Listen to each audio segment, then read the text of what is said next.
चलिए सबसे पहले क्वेश्चन नंबर फर्स्ट को सॉल्व करते हैं। क्वेश्चन नंबर फर्स्ट में हमें 3 पेयर्स ऑफ नंबर्स गिवन है और हमने इन पेयर्स ऑफ नंबर्स का यूक्लिड डिवीजन एल्गोरिथम यूज करते हुए एचसीएफ फाइंड आउट करना है। ठीक है, तो चलिए सॉल्यूशन स्टार्ट करते हैं। तो चलिए क्वेश्चन के फर्स्ट पार्ट में जो हमको पेयर ऑफ नंबर्स गिवन है उसको यहाँ पर नीचे नोट डाउन कर देते हैं। क्वेश्चन के फर्स्ट पार्ट में जो हमको पेयर ऑफ नंबर गिवन है वो है 135 एंड 225। अब देखिए 135 एंड 225 में से 225 बड़ा है तो हम लिखेंगे हियर 225 इज ग्रेटर देन 135। अब क्योंकि 225 135 से बड़ा है तो हम 225 को डिविडेंड बना लेते हैं एंड 135 को डिवाइजर बना करके 225 को डिवाइड करते हैं। ठीक है, तो हम 225 को जो कि ग्रेटर नंबर है इसको डिविडेंड बना लेते हैं एंड स्मॉलर नंबर 135 से 225 को डिवाइड करते हैं। 135 वन जा हो जाएगा 135, 135 टू जा हो जाएगा 270, 270 225 से बड़ा हो जाएगा तो हम 135 वन जा 135 लेंगे और जब हम 225 में से 135 को माइनस करेंगे तो रिमाइंडर आएगा 90। अब देखिए स्टूडेंट्स, यहाँ पर जो ये रिमाइंडर आया है 90, ये डिवाइजर 135 से छोटा है, इसलिए डिवाइजर 135 इस रिमाइंडर 90 को डिवाइड नहीं कर पाएगा, तो अब आगे डिवीजन नहीं हो पाएगा। तो यहाँ पर हमारे पास में एक कंप्लीट डिवीजन आ गया है। ठीक है स्टूडेंट्स, हम ये अच्छी तरीके से जानते हैं कि हम जितनी बार भी 225 को 135 से डिवाइड करेंगे हर बार हमको क्वोशिएंट मिलेगा 1, यानी कि हमको एक यूनिक क्वोशिएंट मिलेगा 1 एंड हर बार हमारे पास में रिमाइंडर बचेगा 90, यानी कि हर बार हमारे पास में एक यूनिक रिमाइंडर आएगा 90। एंड स्टूडेंट्स, हम अच्छी तरीके से जानते हैं कि जो यूक्लिड डिवीजन लेमा होता है वो भी ये कहता है, यूक्लिड डिवीजन लेमा कहता है कि जब हम किसी एक पॉजिटिव इंटीजर a को दूसरे पॉजिटिव इंटीजर b से डिवाइड करते हैं तो हमारे पास में एक यूनिक क्वोशिएंट आता है q एंड एक यूनिक रिमाइंडर बचता है r। और इस कंप्लीट डिवीजन में भी ऐसे ही हो रहा है, तो हम ये कह सकते हैं कि जो ये कंप्लीट डिवीजन है ये यूक्लिड डिवीजन लेमा को रिप्रेजेंट करता है। ये जो कंप्लीट डिवीजन है ये यूक्लिड डिवीजन लेमा को शो करता है। ठीक है, तो चलिए स्टूडेंट्स, इस कंप्लीट डिवीजन को यूक्लिड डिवीजन लेमा अप्लाई करके dividend is equals to divisor into quotient plus remainder के फॉर्म में लिखते हैं। ठीक है, तो लिखते हैं by applying Euclid division lemma we have,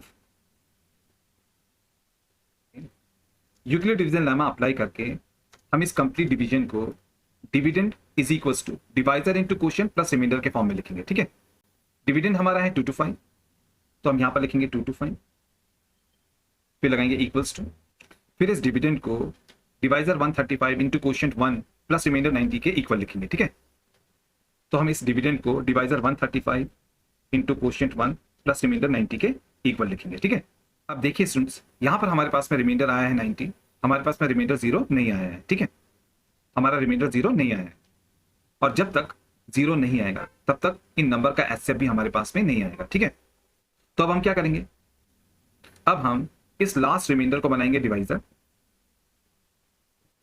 and इस डिवाइजर 135 को बनाएंगे डिविडेंड। ठीक है, और अब हम 90 से 135 को डिवाइड करेंगे। ठीक है, 91 जो होता है 90, 92 जो होता है 180, 180 135 से बड़ा हो जाएगा तो हम 91 जा 90 लेंगे, फिर जब हम 135 में से 90 को माइनस करेंगे तो आएगा 45। अब देखिए यहाँ पर जो ये रिमाइंडर आया है 45, ये डिवाइजर 90 से छोटा है, इससे डिवाइजर 90 इस रिमाइंडर 45 को डिवाइड नहीं कर पाएगा, इसलिए अब आगे और डिवीजन नहीं हो पाएगा। तो यहाँ पर भी हमारे पास में कंप्लीट डिवीजन आ गया है। ठीक है, हम इस कंप्लीट डिवीजन को भी यूक्लिड डिवीजन लेमा अप्लाई करके यहां पर dividend is equal to divisor into quotient plus remainder के फॉर्म में लिखेंगे। ठीक है, तो लिखते हैं again applying Euclid division lemma we have dividend 135 is equal to divisor 90 into quotient 1 plus remainder 45, divisor 90 into quotient 1 plus remainder 45। यहां पर हमारे पास में रिमाइंडर आया है 45, हमारे पास में रिमाइंडर 0 नहीं आया है। ठीक है, तो जब तक रिमाइंडर 0 नहीं आएगा तब तक इन नंबर्स का हमारे पास में एचसीएफ नहीं आएगा। तो चलिए अब हम इस रिमाइंडर 45 को डिवाइजर बना लेते हैं और जो हमारे ये लास्ट डिवाइजर है 90, इसको डिविडेंड बना लेते हैं एंड 45 से 90 को डिवाइड करते हैं। ठीक है, 45 टू जो होता है 90, फिर जब हम 90 में से 90 को माइनस करेंगे तो रिमाइंडर बचेगा 0। अब देखिए स्टूडेंट्स, यहां पर हमारे पास में रिमाइंडर आ गया 0, रिमाइंडर हमारा आ गया 0। और जब भी रिमाइंडर 0 आता है तो जो लास्ट डिवाइजर होता है ना, वो हमारा एचसीएफ होता है।